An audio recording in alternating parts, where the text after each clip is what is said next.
როგორ ვკარგავთ იმას, რისთვისაც წლები ვიბრძოდით? რა ხდება მედიაში? დამოუკიდებელი მედია საშუალებები ფინანსურად ჩამოიშალა. თავდასხმებია დამოუკიდებელ ჟურნალისტებზე. კრიტიკული მედიის დისკრედიტაცია მიმდინარეობს. მედიის თავისუფლების შეზღუდვა კანონმდებლობით ხდება. სასამართლოში რა მდგომარეობაა?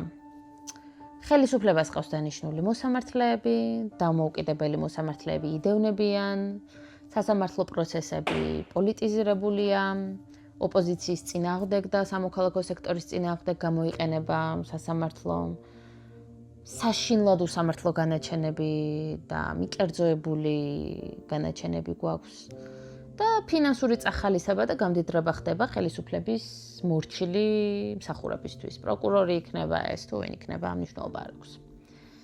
კორუფციაზეც რომ თქვათ ორი სიტყვა, შესყიდვები და ტენდერები არაკეთილს ინდისიერა და გამჭვირვალობის და ანგარიშვალდებულების სრული იგნორია. ნიშნულოვან თანამდებობებზე მეგობრებს, ნათესავებს, ახლობლებს, შეყვარებულებს ნიშნავენ. ბიუჯეტი იფლანგება პირადი სარგებლისთვის. ხელისუფლებას და ბიზნესს შორის მილიონნაირი კორუფციული გარიგება დევს.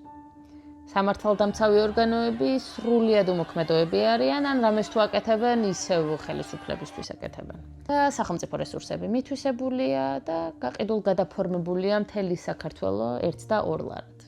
და ბოლოს, განსხვავებული აზრის ჩახშობა, შენი უფლებების და თავისუფლებების შეზღუდვა, აქტივისტების პოლიტიკური დევნა, მუდმივი შიში და მოქალაქეთა კონტროლი, კრემლის სტილის ახალი კანონები, საპროტესტო აქციების სისხლიანი დაშლა. რაზე მიუთითებს?